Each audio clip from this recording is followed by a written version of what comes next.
Hai guys, biasanya bila masuk tahun baru ni, banyak benda yang kita akan plan untuk buat kan. So biasanya kita akan fikir apa yang dah terjadi pada tahun lepas yang kita nak improve untuk tahun ni. Kita buat goal baru. Lepas tu kita akan sentiasa nak jadikan tahun ni lebih baik daripada tahun yang sebelumnya. So, kita akan busy memikirkan banyak perkara setiap masa walaupun di mana jua kita berada. Dan dalam tak diam, kita sebenarnya selalu membawa sesuatu di tangan kita yang berada pada setiap masa yang kita mungkin tak pernah tinggalkan walaupun di mana kita berada. Iaitu kita punya phone.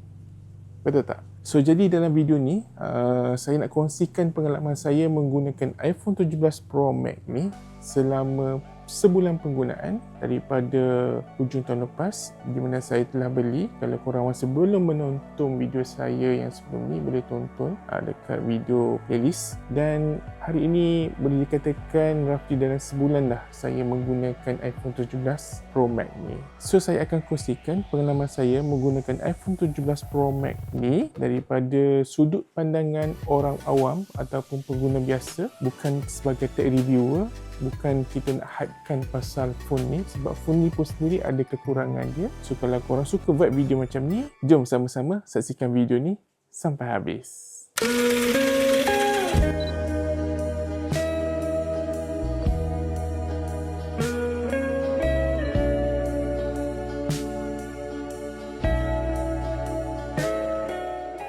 Alright, so pada yang belum mengenali saya AB Hakim Jaafar. Dulunya channel ni saya letak nama Abang Mak, tapi Abang Mak tu bukan nama sebenar saya lah. So saya dah tukar channel ni kepada nama Story of AB. AB tu memang nama saya. It stand for Abdullah. Okay, so enough about me. So get back to the phone.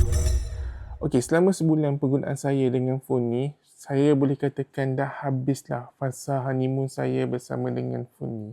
So, ada beberapa perkara yang mungkin menjadi plus point to this phone dan ada juga perkara yang mungkin dia jadi minus lah. So, which is tak sampai based on saya punya expectation lah. Permulaan ni kita akan kongsikan dulu the plus point for this phone. Korang boleh untuk komen apa-apa pandangan korang berdasarkan apa pengalaman yang korang dah guna sendiri semasa menggunakan phone ni lah. Ini daripada sudut pandangan saya pribadi dan bukannya berdasarkan daripada apa-apa sumber lain lah. Sebab kita tak disponsor untuk review this phone. Dan kita berkongsi berdasarkan pengalaman dan juga review yang jujur. Okey, yang pertama, kebiasaannya pilihan utama saya untuk membeli sesebuah phone ni adalah berdasarkan dari sudut reliability lah. Sebab pengalaman saya menggunakan phone yang tak reliable ni, dia menyusahkan hidup kita sendiri. Di mana kalau kita berada dalam keadaan situasi yang mungkin amat memerlukan phone tu, tapi phone tu tak memberikan kita kerjasama yang baik. Jadi bila terjadi situasi macam tu, so dia akan menyusahkan kita pada masa-masa yang momen-momen yang penting tadilah. So dengan iPhone 17 Pro Max ni ataupun pengalaman saya sendiri menggunakan iPhone ni, dari segi reliability memang saya tak nafikan lah, dia sangat reliable. And setakat ini dia masih lagi menyenangkan hidup saya. The moment I need this phone is give me what I want. Itu yang sangat penting. Whenever I bring this phone to vlogging ke ataupun kita pergi ke tempat-tempat yang menarik, kita terus boleh menggunakan phone ni tanpa dia menyusahkan kita. So, whenever this phone kita nak guna, bagi saya, ia perlu respond as per our requirement.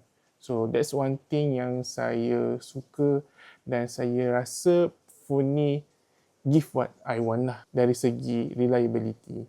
Okay, we move to the second point. So, untuk iPhone 17 Pro Max ni, bila saya upgrade daripada 13 Pro Max, it give saya a space of battery. Kalau pengalaman saya sendiri, kalau saya charge phone ni pagi malam kan, and pagi tu saya pergi kerja, roughly pukul 7, saya tak perlu charge phone ni sampai saya balik rumah. And of course, with my current job scope, saya memang menggunakan phone ni heavily lah. When comes to kita berada di luar kawasan tidak menggunakan kita punya laptop semasa bekerja, so kita akan gunakan phone yang berada dengan kita. So in term of battery punya capacity, you all boleh search sendiri berapa dari segi saiz apa semua tu. Dia punya battery tu kalau untuk iPhone 17 Pro Max sekarang ni dia ada adaptive punya sistem, dia ikut cara penggunaan kita. So with that it's very me a lot lah. Dengan cara penggunaan tu, phone ni boleh belajar sendiri macam mana kita guna dan it's improve our battery punya consumption.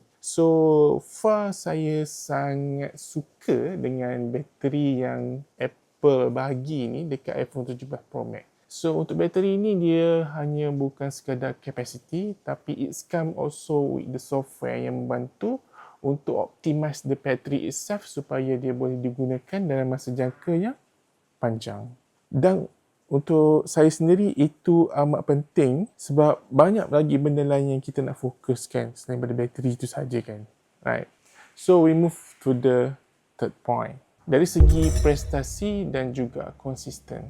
Okey, memang saya teramat akui yang phone ni sangat laju, sangat responsif dan sangat smooth. Okey, iPhone ni dia menggunakan chip A19 Pro. So A19 Pro ni dia punya prestasi dia sangatlah mantap bagi saya.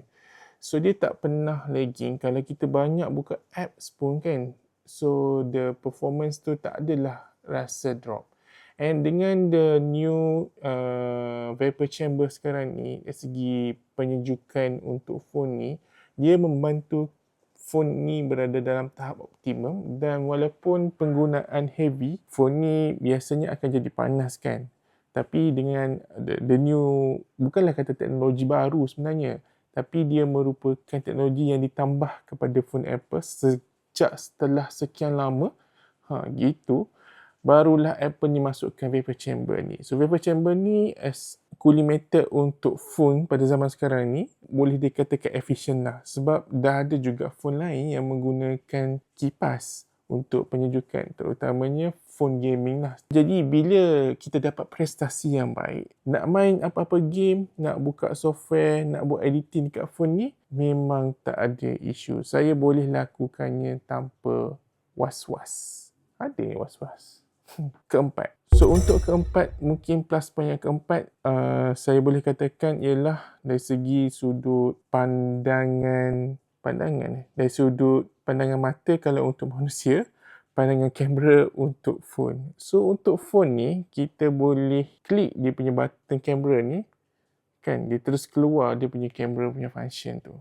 So for me, it's very, very, very function lah.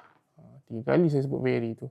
Sebab memang tersangat berguna. Sebab biasanya saya akan gunakan dekat bar bawah ni untuk letak kamera apps. Tapi untuk sekarang saya tak perlu letak lidah kamera apps.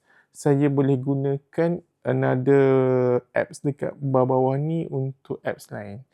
And untuk sekarang saya menggunakan ChatGPT lah ke bawah sebab saya selalu gunakan ChatGPT untuk saya punya daily work, daily task, untuk kehidupan seharian juga. So untuk kamera, whenever kita klik dia terus pop up the camera and the result out of the camera iPhone ni memang dia dah cantik. Boleh katakan macam tu lah. And macam saya buat video vlogging kan. So saya pergi jalan-jalan. So saya banyak record video lah mostly. So video-video saya record berdasarkan daripada pengalaman sendiri, daripada sudut pandangan mata saya ni, dia memang terbaik. Walaupun saya tak pernah menggunakan phone lain sebab saya tak ada duit nak beli banyak phone, tapi saya memang experience kamera daripada iPhone 13 Pro Max dengan iPhone sekarang ni pun tersangat cukup dah bagi saya. Dia ada some improvement in term of camera. Mungkin cara the improvement kita akan bincang, mungkin kita akan share dengan video yang lain lah.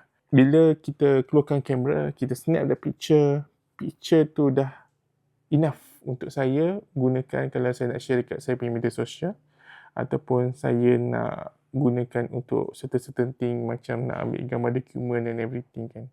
And macam saya cakap, saya banyak travel dan menggunakan video. So video-video tu biasanya boleh terus diedit dengan keadaan yang boleh digunakan. The sound is good, the footage is clear and smooth. Itu dah cukup bagi saya. So it's a very plus point lah setakat ni. Walaupun phone macam Android tu dah ada 10 kali zoom, 100 kali zoom, tapi of course saya masih ada some, orang panggil, reservation lah terhadap kamera lain. Saya tak akui kamera tu memang cantik, tapi for me, saya stick dulu dengan apa yang saya rasa bagus untuk saya. Okay, so mungkin kita dah banyak bagi plus point untuk iPhone 17 Pro Max ni. So kita go to the minus point lah. Untuk minus point bagi iPhone 17 Pro Max ni, bagi saya one of the minus point of this phone and product of Apple ni ialah dari segi price lah. So harga dia tak murah and tak semua orang mampu beli. Even saya pun sebenarnya tak mampu beli, disebabkan ada flexibility untuk kita buat monthly installment. Saya rasa itu berbaloi lah untuk saya guna phone ni and upgrade to this phone. Sebab it's actually membantu saya juga. Sebab saya dah experience macam lagging dekat iPhone lama saya tu. Kamera masih tip-top, saya tak ada issue. And sometimes dia punya battery life lah. Battery life untuk phone lama saya tu dah agak critical juga. Walaupun dia tak adalah teruk seperti orang lain. Roughly dalam 79% lah masa saya jual phone tu, ataupun trade in phone tu dekat video yang lepas ni. And sebenarnya selain daripada tu, saya tak boleh nak fikir lagi benda lain yang mungkin minus lah untuk iPhone ni. Saya nampak dia tak banyak sangat kekurangan selain daripada harga dia lah. Okay, for the last one ni, saya mungkin boleh katakan the biggest reason juga kenapa saya tukar kepada iPhone 17 instead of maintain iPhone 13 tu ialah disebabkan port charging. Sebab untuk iPhone 13 dia masih gunakan Lightning kan. And USB-C Type-C ni is a very game changer for me jugalah. Sebab iPad menggunakan Type-C, MacBook pun menggunakan Type-C, and banyak kabel tu agak menyusahkan sebenarnya. So bila saya dah bertukar daripada 13 ke 17 ni, dah menggunakan satu kabel saja Type-C, so saya dah tak perlu fikir untuk maintain dua kabel. So that's the one of the biggest point jugalah untuk kenapa saya bertukar dengan iPhone ni. So for overall experience, saya boleh katakan yang menggunakan iPhone 17 Pro Max ni merupakan satu biggest update yang sangat berbaloi bagi saya. Dan it's actually sekarang ni nak dapatkan return of investment from this phone lah. It's not necessarily in term of money lah, tapi in term of the experience, in term of the usability, in term of the panggil kemudahan kan. Kita bukannya nak menunjuk sangat yang kita ada iPhone yang mahal ni, tak. It's actually more kepada apa yang saya cakap ada plus point lah. And saya tak menyesal lah upgrade from iPhone 17 kepada 17 Pro Max ni. So bagi korang yang masih mengekalkan apa yang you all ada sekarang ni, kalau phone korang tu masih sama dengan plus point yang saya sharekan ni, boleh teruskan menggunakan phone korang, tak perlu pun lagi untuk upgrade. I think it's about time jugalah untuk korang upgrade kan, sebab it's very big update jugalah untuk you all punya daily life bagi saya. So itu saja untuk video kali ni. Kita akan jumpa lagi dalam next video. Thank you for watching. Bye bye. Susah buat video. Dah lah kena pergi kipas panas. Aduh, kena pakai baju sweater ni. Okay, thank you guys.